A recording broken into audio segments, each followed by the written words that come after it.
आइए दोस्तों, स्वागत है आप सभी का DLS न्यूज पर एक बार फिर से। तारीख हो गई आज 29 नवंबर 2020, दिन संडे रविवार हो गया है और जानते हैं फटाफट से आज देश भर की तमाम बड़ी खबरों को। मुख्य समाचार और हेडलाइंस न्यूज के इस अपडेट में आपको बताएंगे आज के ताजा ब्रेकिंग न्यूज, जहां पेंशन पाने वालों के लिए अच्छी खबर आ रही है। PUBG गेम को लेकर भी एक खबर है। साथ ही दोस्तों चंद्र ग्रहण को लेकर भी अपडेट आ रहा है, किस तारीख को चंद्र ग्रहण लगने जा रहा है इसी महीने। किसान भाई लोगों के लिए भी बड़ी खबर है, रेल यात्रियों के लिए भी अपडेट है और प्रधानमंत्री नरेंद्र मोदी की तरफ से देशवासियों के लिए कुछ बड़ी घोषणाएं, बड़े ऐलान और नए नियम भी निकल कर आ रहे हैं। एक एक करके सभी अपडेट्स को जानेंगे फटाफट से। बहुत ही महत्वपूर्ण और काम की खबरें हैं, तो बिल्कुल ध्यान से बने रहेगा मेरे साथ और इस वीडियो को आखिर तक देखते रहिएगा। सीधे बात करते हैं पहले अपडेट में। तो खबर देखिए जरा, अगर आपका पंजाब नेशनल बैंक में खाता है ना दोस्तों, तो PNB ग्राहकों के लिए बड़ा अपडेट है। 1 दिसंबर से बैंक अपने ATM से जुड़ा नियम बदलने जा रहा है। जी हाँ, पंजाब नेशनल बैंक की तरफ से ऑफिशियली ट्वीट करके बात की जानकारी दी गई है। दरअसल देश का दूसरा सबसे बड़ा सरकारी बैंक जो है ना PNB, वो 1 दिसंबर से ATM से कैश निकालने के तरीके में एक बड़ा बदलाव करने जा रहा है। और वो क्या बदलाव होगा, तो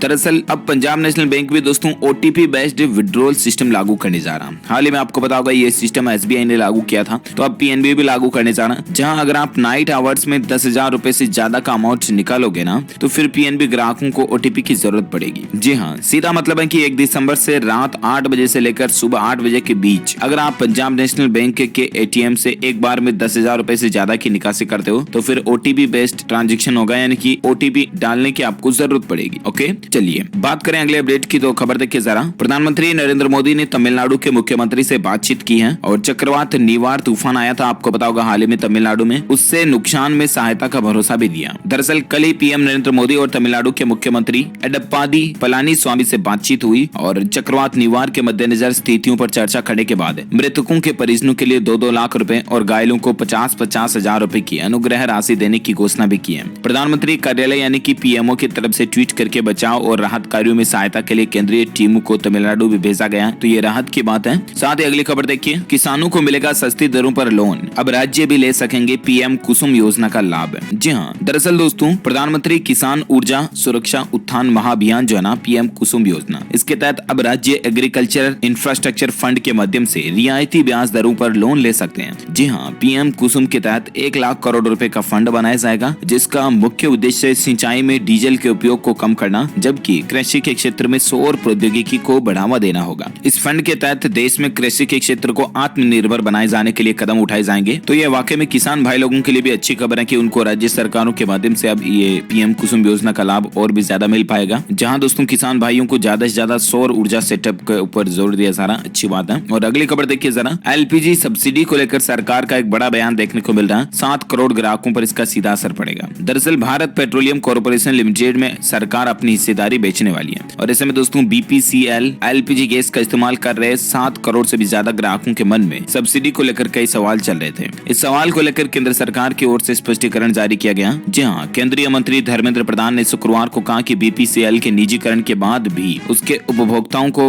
रसोई गैस सब्सिडी मिलती रहेगी। सीधा मतलब है कि सरकार जो है ना भारत पेट्रोलियम कॉर्पोरेशन लिमिटेड, इस कंपनी को जो कि अभी पूर्ण गवर्नमेंट कंपनी है, इसको प्राइवेटाइजेशन करने जा रही है, निजीकरण करने जा रही है। और ऐसे में इसके जो ग्राहक है वो ये सोच रहे थे कि प्राइवेट होने के बाद हमें सब्सिडी मिलेगी या नहीं, तो इस पर गवर्नमेंट का ये कहना कि सब्सिडी उसके बाद भी मिलती रहेगी। ठीक है ना। जैसे कि आपको बता दूं, सरकार जो है वो तेल विपणन कंपनियों में, जिसमें इंडियन ऑयल कॉर्पोरेशन IOC हो गया, BPCL और Hindustan petroleum corporation limited HPCL के माध्यम से उपभोक्ताओं को जो सब्सिडी देती है वो बाद में भी जारी रहेगी। अच्छी बात है। अगली खबर देखिए, सुरक्षा नहीं हुई तो लाइसेंस सस्पेंड हो जाएगा। ओला उबर जैसी कंपनियों के लिए सरकार नया नियम ला चुकी है। अब ओला उबर में एक तो महिला यात्री केवल महिला यात्रियों के साथ ही यात्रा कर सकती है। ठीक है ना, ये नियम बन चुका है। कुछ और अपडेट देख पा रहे कि कैब एग्रीगेटर को ये सुनिश्चित करना होगा कि सभी ड्राइवर्स के लिए एक इंटीग्रेटेड स्वास्थ्य बीमा हो और डेटा को कम से कम 3 महीने और अधिकतम 24 महीने तक रखना होगा। डेटा राज्य सरकार के साथ साझा भी करना पड़ेगा। ग्राहक से संबंधित किसी भी डेटा को उसके लिखित मंजूरी के बिना किसी को भी नहीं दिया जाना चाहिए। ये ओला उबर जैसी कैब एग्रीगेटर कंपनी के लिए सरकार नए नियम लागू कर चुकी है। अच्छी बात है ग्राहकों के लिए। और बुकिंग कैंसिल होने पर 100 रुपए से ज्यादा पेनल्टी भी नहीं ले पाएगी और ज्यादा किराया भी अगर वसूला तो भी कंपनियों का लाइसेंस सस्पेंड हो जाएगा, है ना। अच्छी बात है। और अगला अपडेट देखिए, रेल यात्रियों के लिए खुशखबरी है। ईस्टर्न रेलवे 2 दिसंबर से कुछ खास ट्रेनों की शुरुआत करने जा रहा है। दरअसल पश्चिम बंगाल और आसपास में लोग एक बार फिर से नॉन सब अर्बन ट्रेनों में सफर कर पाएंगे। शनिवार को एक अधिकारी ने बताया दोस्तों कि ईस्टर्न रेलवे 2 दिसंबर से इन नॉन सब अर्बन पैसेंजर ट्रेनों की सेवाओं की फिर से शुरुआत करने जा रहा है। दरअसल कोरोना महामारी और लॉकडाउन के कारण मार्च के अंतिम सप्ताह में इन नॉन सब अर्बन पैसेंजर ट्रेनों की सेवाओं को रोक दिया गया था, तो अब ये वापस मिल पाएगी ईस्टर्न रेलवे की तरफ से, है ना। अच्छी बात है। और अगला अपडेट देखिए, गुड न्यूज है दोस्तों, अच्छी खबर देखिए, स्कूली छात्रों को टेबलेट देगी हरियाणा सरकार। 12वीं के बाद वापस भी लौटाने पड़ेंगे। जी हाँ, हरियाणा सरकार ने कोरोना को ध्यान में रखते हुए सरकारी स्कूलों के बच्चों को निःशुल्क टेबलेट देने की योजना बनाई है, मगर ये टेबलेट 12वीं कक्षा के बाद स्कूल को वापस सौंपाना होगा, स्टूडेंट्स को वापस देना पड़ेगा। और डिजिटल शिक्षा के मद्देनजर छात्रों की सुविधा के लिए सरकार ने यह फैसला लिया है, यानी कि कुल मिलाकर के सरकारी स्कूलों में पढ़ रहे कक्षा 8वीं से लेकर 12वीं तक के सभी छात्रों को सामान्य, अनुसूचित जाति, पिछड़े वर्ग यानी कि SC ST OBC वगैरह सभी को मिलेगा। सभी लड़के लड़कियों को डिजिटल एजुकेशन की सुविधा उपलब्ध करवाने के लिए टेबलेट देने का प्रस्ताव हरियाणा सरकार के पास विचाराधीन है। ऐसा फैसला ले सकती है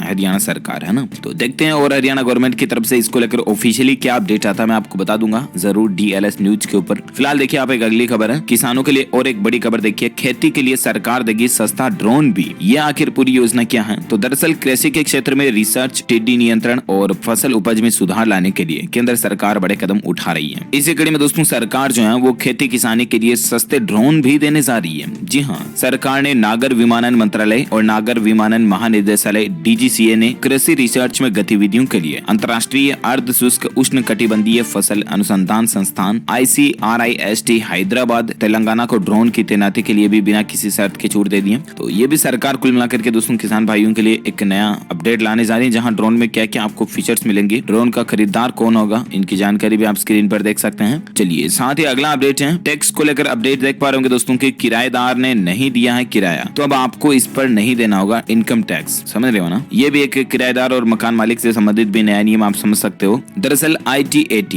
यानी कि दोस्तों इनकम टैक्स अपीलेट ट्रिब्यूनल की मुंबई बेंच ने किराए से होने वाली आय पर लगने वाले टैक्स को लेकर अपने हालिया आदेश में ये स्पष्ट कर दिया कि यदि किसी संपत्ति के मालिक को किराएदार अगर किराया ही नहीं दे रहा तो फिर संपत्ति के मालिक को उस इनकम पर टैक्स भी नहीं भरना पड़ेगा। ये निर्णय उन लोगों के लिए बहुत उपयोगी है जिनके किराएदार कोरोना के कारण किराया नहीं दे पा रहे हैं, लेकिन इसके बावजूद उन्हें इस पर टैक्स देना पड़ रहा था, तो ये वाकई में राहत की बात है। अगली खबर देखिए, हिमाचल प्रदेश सरकार का एक बड़ा फैसला है, सरकारी कर्मचारी 5 दिन तो दफ्तर आएंगे यानी कि ऑफिस जाएंगे और शनिवार को वो वर्क फ्रॉम होम करेंगे। जी हाँ, हिमाचल प्रदेश में कोरोना संक्रमण के बढ़ते मामलों के बीच जयराम सरकार ने बड़ा फैसला लिया है। राज्य सरकार ने सरकारी कर्मचारियों के ऑफिस आने के दिन को लेकर एक नया आदेश जारी कर दिया। अब नए नियम के मुताबिक सभी सरकारी कर्मचारी में संविदा, दैनिक वेतन, अंशकालिक और आउटसोर्सिंग के आधार पर काम करने वाले कर्मचारी सभी वर्किंग डे पर अपने ऑफिस से काम करेंगे और वहीं सैटरडे को कर्मचारियों को वर्क फ्रॉम होम करना होगा। हिमाचल प्रदेश सरकार का ये नियम 1 दिसंबर 2020 से लागू हो जाएगा। ये देख सकते हैं आप, इसको लेकर ऑफिशियल ऑर्डर भी जारी कर दिया गया, NI की तरफ से ट्वीट भी किया गया है जानकारी। चलिए साथ ही अगली खबर दोस्तों, 30 नवंबर को लगेगा इस साल का आखिरी चंद्र ग्रहण। किन लोगों पर कैसा असर डालेगा? दरअसल 30 नवंबर 2020 सोमवार को इस साल का आखिरी चंद्र ग्रहण लगने जा रहा है। कार्तिक मास की पूर्णिमा तिथि को पड़ने वाला यह ग्रहण रोहिणी नक्षत्र और वृषभ राशि में लगने वाला है। चंद्र ग्रहण ब्रह्मांड की एक खगोलीय घटना है और ये पृथ्वी से मीलों दूर घटित होती है, लेकिन इसके बावजूद इसका मानव जीवन पर भी असर माना जाता है। सृष्टि के जीवों पर इसका असर दिखाई देता है। राशि के अनुसार लोग भी प्रभावित होते हैं। तो ये एस्ट्रोलॉजी से संबंधित कुछ बातें हैं। अगर आप चाहते हैं दोस्तों कि मैं आपको इससे संबंधित अलग अलग राशियों पर चंद्र ग्रहण का प्रभाव बताऊं, तो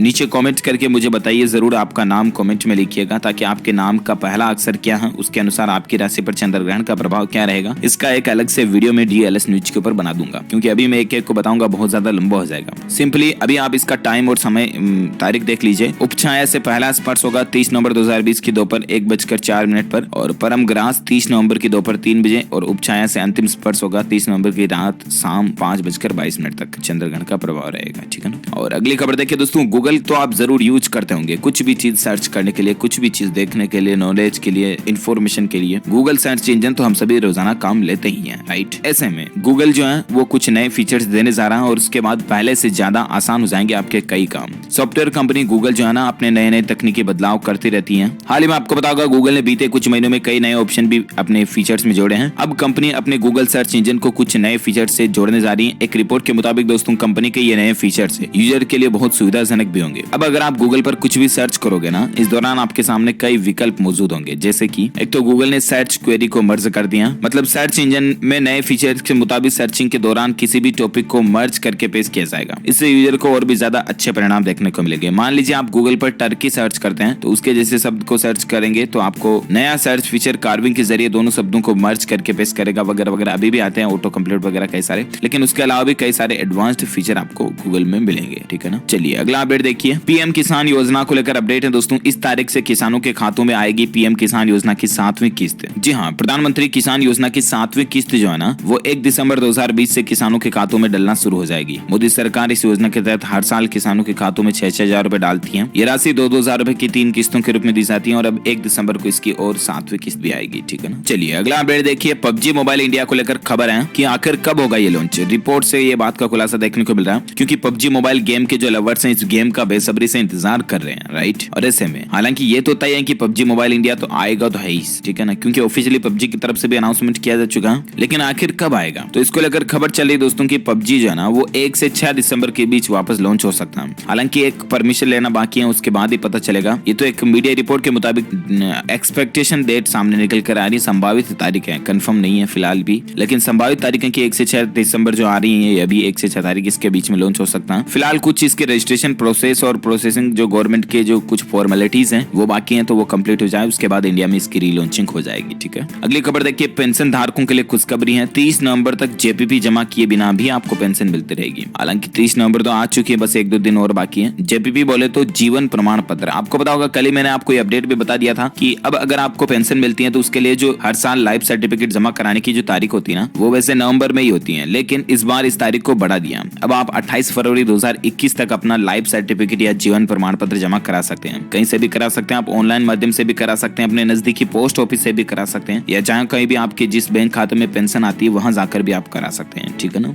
लेकिन अच्छी बात यह है कि इस तारीख को और भी लगभग 3 महीने बढ़ा दिया है ना, जनवरी फरवरी लास्ट तक, तो 2 मंथ्स बढ़ा दिया, सॉरी। चलिए अगला अपडेट देखिए, अब पर्यटक देश में ले सकते हैं ग्लास स्काई वॉक का आनंद, इतना होगा किराया। दरअसल हमारे देश में भी ग्लास स्काई वॉक बन चुका है। कोरोना वायरस महामारी के बीच पर्यटकों के लिए बड़ी खुशखबरी है। खबरों के माने दोस्तों तो आप देश में ही, अपने ही देश में ग्लास स्काई वॉक का आनंद ले पाएंगे। हालांकि इससे पहले ग्लास स्काई वॉक के लिए आपको चीन जाना पड़ता था, क्योंकि भारत में ये नहीं था। लेकिन खबर है दोस्तों कि अब पर्यटक देश में ही इस ग्लास स्काई वॉक का आनंद कर पाएंगे। ये होता क्या, तो दरअसल पूरा मतलब आसमान में एक लटकता हुआ कांच होता है, उसके ऊपर आप सफर करते हो, तो नीचे से देखने पर ऐसा लगता है मानो आप कोई जादुई शक्तियों से ऊपर उड़ रहे हो या चल रहे हो, ऐसा कुछ फील आता होगा, क्योंकि बहुत ऊंचाई पर होता है। डर के साथ साथ बहुत ही एंजॉय भी होता है। ये कहाँ है ग्लास स्काई वॉक, तो दरअसल खबरों के माने दोस्तों तो अब आप एडवेंचर का मजा लेना चाहते हैं ना इसका, तो आपको सिक्किम जाना पड़ेगा। यह पर्यटन स्थल सिक्किम राज्य के पेलिंग में स्थित है। पेलिंग स्थित glass sky walk Chenrezig मूर्ति के सामने है। ये प्रतिमा 137 फीट ऊंची है। तो अच्छी बात है कि अब हमारे देश में भी इस तरह के नए नए पर्यटक स्थल बन रहे हैं। चलिए साथ ही अगला अपडेट है दोस्तों, जीएसटी क्षतिपूर्ति के लिए पहले विकल्प को चुनने वाला 26वां राज्य बना पंजाब। जी हाँ, जीएसटी क्षतिपूर्ति के लिए केंद्र सरकार द्वारा दिए गए विकल्पों के विरोध करने वाली पंजाब सरकार ने भी आखिरकार पहले विकल्प को चुनने का फैसला कर ही लिया है। इसके तहत दोस्तों पंजाब को 8,359 करोड़ रुपए स्पेशल बोरोइंग विंडो के तहत प्राप्त होंगे और कुल मिलाकर के अब जीएसटी क्षतिपूर्ति में पंजाब भी जुड़ चुका है। ओके, और साथ ही अगले खबर में बात करें दोस्तों आज के मौसम समाचार को लेकर, तो अपडेट देख पा रहे होंगे। एक तो दिसंबर तक बढ़ जाएगी ठंड। मौसम विभाग ने उत्तर भारत के इन राज्यों में बारिश का अलर्ट भी जारी किया। इसके अलावा ठंड को लेकर भी चेतावनी आ रही है कि देश में धीरे धीरे ठंड बढ़ती जा रही है। मौसम विभाग ने शीतलहर के दोबारा शुरू होने की आशंका भी जताई है। कुल मिलाकर के दिसंबर में सर्दी अपने चरम पर होगी और शुक्रवार की तुलना में शनिवार सुबह दिल्ली एनसीआर में मौसम बेहद ठंड भी रहा। इसके अलावा दोस्तों यूपी पंजाब समेत कई राज्यों में मौसम साफ भी हो गया और उत्तर भारत में बड़ी ठंड के बीच हिमाचल प्रदेश के दूर दराज इलाकों में शुक्रवार को फिर बर्फबारी भी देखी गई। वहीं अगले 24 से 36 घंटों के दौरान देश के कई राज्यों में बारिश भी आ सकती है। वैसे संपूर्ण भारत के आज 29 नवंबर 2020 के मौसम पूर्वानुमान की अगर बात करें ना, तो दोस्तों आगामी 24 घंटों के दौरान अंडमान निकोबार द्वीप समूह में एक तो हल्की से मध्यम बारिश हो सकती है। इसके अलावा तमिलनाडु, रायलसीमा, तेलंगाना, आंध्र प्रदेश, दक्षिणांतरिक कर्नाटक में भी कहीं कहीं हल्की से मध्यम बारिश की गतिविधि आपको देखने को मिल सकती है। बाकी भारत के दूसरे राज्यों में मौसम शुष्क रहेगा। ओके, अगली खबर हम बात करते हैं दोस्तों आज के पेट्रोल डीजल के रेट को लेकर खबर देख पा रहे होंगे। पेट्रोल डीजल की कीमतों में लगातार तीसरे दिन बढ़ोतरी देखी गई है। आज का नया रेट क्या आखिर, तो देश की राष्ट्रीय राजधानी दिल्ली में अभी पेट्रोल डीजल के रेट लिस्ट क्या चल रहे हैं आप देख सकते हैं। एक बार फिर से पेट्रोल का रेट 82 से ऊपर, जबकि डीजल का भाव 72 ऊपर चला गया। इस महीने में अब तक पेट्रोल में 8 बार बढ़ोतरी दर्ज की गई है। पेट्रोल के दामों में 97 पैसों की बढ़ोतरी हो चुकी है कुल इस महीने में, और डीजल में 1 रुपए और 67 पैसों की बढ़ोतरी हो चुकी है। और उसके बाद अलग अलग राज्यों में क्या रेट लिस्ट चल रही है तो आप स्क्रीन पर डिटेल्स देख सकते हैं। चलिए अगले अपडेट में बात करते हैं दोस्तों कोरोना वायरस से संबंधित कुछ खबरों में, जहां अपडेट देखिए। एक तो हिमाचल प्रदेश में भी यह नया नियम लागू हो चुका है कि शादियों में अब सिर्फ 50 लोगों को इजाजत होगी और नाइट कर्फ्यू का समय भी बदल दिया गया। दरअसल कोरोना महामारी पर नियंत्रण करने के लिए हाल ही में जो कैबिनेट की बैठक हुई उसमें निर्णय लिया गया दोस्तों कि 1 दिसंबर से लेकर 31 दिसंबर तक 5 दिन कार्यालय में, 6ठे दिन वर्क फ्रॉम होम किया जाएगा। ये तो मैंने आपको बता ही दिया। इसके अलावा दोस्तों एक तो रात्रि कर्फ्यू जो कि सुबह 6 बजे तक था, रात को 8 बजे से लेकर, वो अब समय बदल दिया गया, अब रात को 9 बजे से लेकर सुबह 6 बजे तक रहेगा हिमाचल प्रदेश में, है ना। और वहीं शादी में अधिकतम 50 मेहमान ही शामिल हो सकेंगे, ये नया नियम बना दिया गया है। इसके अलावा कोरोना को लेकर कुछ और अपडेट भी है। खबर देख पा रहे होंगे दोस्तों की पीएम मोदी ने कल ही सीरम इंस्टीट्यूट में वैक्सीन को लेकर वैज्ञानिकों से चर्चा भी की, और उसके बाद उन्होंने क्या ट्वीट किया तो देखिए जरा। प्रधानमंत्री नरेंद्र मोदी हैदराबाद में भारत बायोटेक पहुंचे, और इससे पहले प्रधानमंत्री ने अहमदाबाद के जायडस बायोटेक पार्क का भी दौरा किया, पुणे वगैरह भी पहुंचे थे वो। और इस समय दोस्तों सभी वैक्सीनों की तरफ से स्टेटस पीएम मोदी ने जाना कि आखिर कौन सी वैक्सीन जो है वो किस स्टेटस पर चल रही है। उसके बाद पीएमओ की तरफ से जारी किए गए बयान के मुताबिक भारत जो है वो कोविड-19 के खिलाफ लड़ाई के निर्णायक चरण में प्रवेश कर चुका। और इसी को देखते हुए पीएम मोदी इन फैसिलिटीज में भी जाएंगे और वैज्ञानिकों के साथ बातचीत भी करेंगे। वैक्सीन के विकास को लेकर अपडेट देख पा रहे कि पीएम मोदी ने सीरम इंस्टीट्यूट का भी जायजा लिया और कोरोना वैक्सीन की प्रगति पर अहम जानकारी देखने को मिली है। प्रधानमंत्री नरेंद्र मोदी ने ट्वीट करके कहा दोस्तों की सीरम इंस्टीट्यूट ऑफ इंडिया में टीम के साथ अच्छी बातचीत हुई। उन्होंने अब तक अपनी प्रगति के बारे में बताया और टीम ने टीका निर्माण को आगे कैसे बढ़ाया जाए इस योजना के बारे में जानकारी भी दी है। साथ ही कोरोना वायरस वैक्सीन के विकास और निर्माण की प्रक्रिया की जानकारी भी साझा की है। तो ये राहत की बात है दोस्तों, बहुत जल्द हमारे देश में कोरोना की वैक्सीन देखने को मिलेगी। अच्छा, अगली खबर देख पा रहे कि मास्क नहीं पहनने वालों के खिलाफ गुजरात हाईकोर्ट ने फरमान दिया कि जो न दे जुर्माना तो दे ये सजा। दरअसल गुजरात हाईकोर्ट ने कोविड-19 के नियमों का पालन नहीं करने पर एक अनोखा फरमान जारी किया। जी हाँ, हाईकोर्ट ने सरकार से कहा दोस्तों की जो लोग मास्क नहीं पहन रहे हैं और लोगों से जुर्माना लिया जाए उन लोगों से, और अगर वो जुर्माना भी नहीं देते हैं तो फिर 10 दिनों के लिए कोविड सेंटर में सेवा के लिए भेज दिया जाए उनको। तो ये गुजरात में स्ट्रिक्ट रूल लागू हो चुका है, ध्यान रखिएगा। इसके अलावा आपको बता दोस्तों कल से ही मीडिया रिपोर्ट में ये भी खबरें चल रही कि 31 दिसंबर तक महाराष्ट्र में भी लॉकडाउन वगैरह लागू रहेगा। नए साल के जश्न में भले ही छूट मिलेगी, लेकिन महाराष्ट्र राज्य में जो है वो पाबंदियों को 31 दिसंबर 2020 तक लॉकडाउन की जो स्ट्रिक्टनेस है, पाबंदियां उनको बढ़ाया जा रहा बढ़ते कोरोना के मामलों को देखते हुए ऐसी मीडिया रिपोर्ट चल रही है। हालांकि ऑफिशियल अपडेट अभी तक देखने को नहीं मिला, लेकिन खबरें ऐसी ही चल रही है जो मैंने आपको कल दिन में भी DLS न्यूज के ऊपर कोरोना स्पेशल अपडेट में भी बता दिया था। राइट, देखते हैं आगे और सरकार की तरफ से क्या अपडेट आता है मैं आपको बता दूंगा। और फिलहाल भारत और देश में आंकड़ों की बात करें ना, कोरोना के डेटा की, तो दोस्तों दुनिया भर में संक्रमितों का आंकड़ा 6 करोड़ 15 लाख के भी पार पहुंच चुका है। अमेरिका के हाल बेहाल चल रहे हैं और मॉस्को में मृतकों का आंकड़ा 9000 के पार पहुंच गया। वहीं भारत में एग्जैक्ट डेटा की अगर बात करें ना, तो देखिए जरा भारत में अभी पिछले 24 घंटों के दौरान 41,000 के लगभग मामलों की बढ़ोतरी देखने को मिली। उसके बाद 93,92,000 कुल संक्रमित केस हो चुके हैं। ऑलमोस्ट कल 94 से पार ही चला जाएगा आंकड़ा। और जबकि एक्टिव केस है भारत में 4,52,000, जिसमें से 88 लाख से भी ज्यादा मरीज ठीक हो चुके हैं और 1,36,000 से भी ज्यादा लोगों की कुल भारत में जान जा चुकी है इस वायरस के कारण। तो ये तो रहा भारत में आज का ताजा डेटा। राइट, और आइए अब नजर डालते हैं देश से जुड़ी कुछ और बड़ी खबरों में। तो अपडेट देख पा रहे होंगे दोस्तों की ओवैसी के गढ़ हैदराबाद में कल उत्तर प्रदेश के मुख्यमंत्री योगी आदित्यनाथ पहुंचे थे। तो लोगों ने उनका स्वागत किया जोरों शोरों से और ये आवाज गूंजी कि शेर आया शेर आया। दरअसल उत्तर प्रदेश के मुख्यमंत्री योगी आदित्यनाथ शनिवार को तेलंगाना की राजधानी हैदराबाद में निकाय चुनाव में बीजेपी के लिए प्रचार कर रहे हैं। सीएम योगी के रोड शो के दौरान आया आया शेर आया, राम लक्ष्मण जान की जय बोलो हनुमान की, ये नारे भी लगाए गए।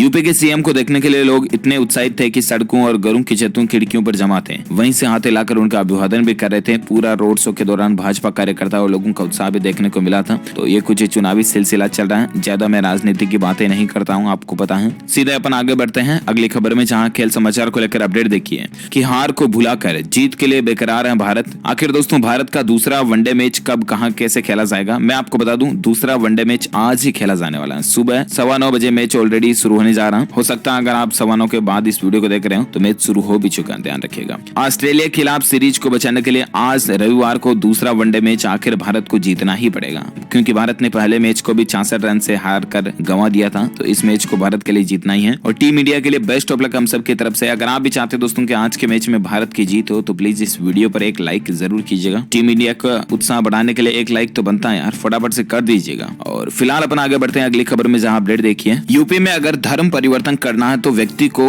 तो फिर व्यक्ति से लेकर धार्मिक पुजारी को भी भरने पड़ेंगे ये फॉर्म, वरना देखिए सरकार का आखिर क्या नया नियम है। उत्तर प्रदेश की राज्यपाल आनंदीबेन ने योगी कैबिनेट द्वारा पिछले कुछ दिनों में लव जिहाद के खिलाफ पास किए गए अवैध धर्मांतरण रोधी कानून के प्रस्ताव उत्तर प्रदेश विधि विरुद्ध धर्म संपरिवर्तन प्रतिषेध अध्यादेश 2020 को मंजूरी दे दी है। और इस नियम के बाद दोस्तों कुल मिलाकर के उत्तर प्रदेश में अब धर्म परिवर्तन करने के लिए कई सारी चीजों की अनुमति लेना आवश्यक हो गया। जैसे कि अगर कोई व्यक्ति धर्म परिवर्तन करना चाह रहा तो फिर उस व्यक्ति से लेकर धार्मिक पुजारी समेत कई सारे फॉर्म वगैरह भरने पड़ेंगे। तो लव जिहाद को कम करने के मकसद से वाकई में ये यूपी गवर्नमेंट का बहुत ही अच्छा फैसला भी है। और अगली खबर देखिए, अच्छी खबर है दोस्तों, खाने के तेल सस्ते हो सकते हैं, केंद्र सरकार एक बड़ा कदम उठाने जा रही है। दरअसल इस दिवाली पर भी खाने के तेल काफी काफी कुछ महंगे रहे थे, आपको पता होगा। यूं मानो 100 साल में पहली बार तेल के दामों में इतनी तेजी देखी गई है। पहले ही कोरोना और लॉकडाउन से जनता जूझ रही है और फिर तेल की महंगाई ने भी लोगों को बहुत ज्यादा परेशान कर दिया। और ऐसे में अब अखिल भारतीय खाद्य तेल व्यापारी महासंघ के राष्ट्रीय अध्यक्ष शंकर ठक्कर ने यह कहा दोस्तों की तेल पर हो रही लगातार महंगाई को देखते हुए केंद्र सरकार से पाम ऑयल के आयात शुल्क में कटौती करने की मांग की है, जिसे अब सरकार ने मान भी लिया और अब उम्मीद है कि खाने के तेल पर कम से कम 7 रुपए प्रति किलो की कमी देखने को मिलेगी। देखते हैं आखिर ये कमी कब से लागू होती है। फिलहाल आप देखिए अगली खबर दोस्तों की, मोदी के वैक्सीन टूर के बाद बड़ी खबर देखने को मिली है। सीरम इंस्टीट्यूट के सीईओ बोले कि अगले 2 सप्ताह में कोविशील्ड के इमरजेंसी यूज के लिए वैक्सीन अवेलेबल हो जाएगी।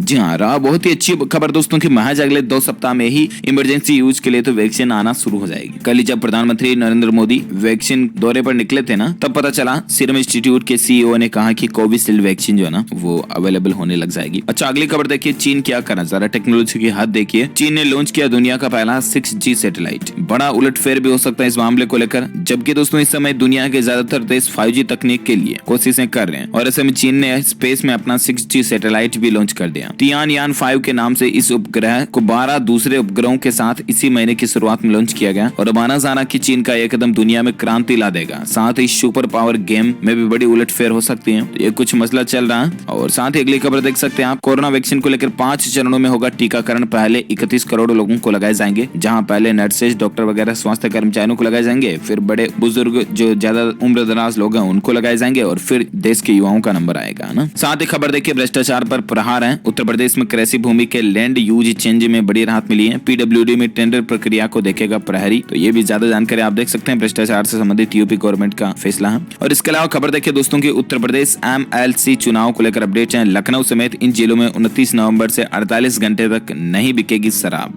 जी हाँ, विधान परिषद सदस्य MLC चुनाव के मद्देनजर लखनऊ और प्रयागराज के जिलाधिकारी ने शहर में शराब की दुकानों को बंद रखने के निर्देश जारी किए हैं और 29 नवंबर यानी कि आज ही रविवार शाम 5 बजे से ही शराब की दुकानें बंद करा दी जाएगी और फिर 1 दिसंबर को जब तक मतदान कंप्लीट होंगे ना तब तक शराब की दुकानें बंद रहेगी, ताकि कोई शराब पी करके उद्धव तांडव ना मचाएं इसलिए। और अगली खबर है, स्वास्थ्य मंत्री अनिल विज का भी ऐलान है, हरियाणा में 10 दिन और भी स्कूल बंद रहेंगे, कोरोना के कारण ये फैसला है। और इसके अलावा उत्तराखंड के बेरोजगार एग्जाम देने से पहले जरूर पढ़ लें खबर, क्योंकि कुछ नियम बदल चुके हैं। दरअसल उत्तराखंड में सरकारी नौकरी के लिए अगर आप भी परीक्षा देने जा रहे हैं तो आपको यह खबर जरूर जाननी चाहिए। अब बदले नियमों के साथ अधीनस्थ सेवा चयन आयोग एग्जाम करवाने जा रहा है, जो उन लोगों के लिए मुश्किलें कर देगा जो कि नकल के सारे एग्जाम पास करने की फिराक में रहते हैं। कई सारे ब्लूटूथ वगैरह लगा करके जो टिप्पणी करते हैं ना एग्जाम में, तो उनके लिए अब बोर्ड सख्त होने सारा कुछ नियम और स्ट्रिक्ट किए जा चुके हैं। तो आप सावधान रहिएगा और इस तरह से ना करें, मेहनत करके एग्जाम क्लियर करें। और इसके साथ ही आज दिन भर के तमाम बड़ी खबरें, मुख्य समाचार का अपडेट वीडियो में फिनिश होता है। आप मुझे नीचे कमेंट करके जरूर बताइएगा कि आपके राज्य में अभी कोरोना के केस कितने चल रहे हैं, कमेंट में बताइए। और इस वीडियो को लाइक भी करना, शेयर भी करना अपने दोस्तों के साथ फेसबुक और व्हाट्सएप पर। और अगर आप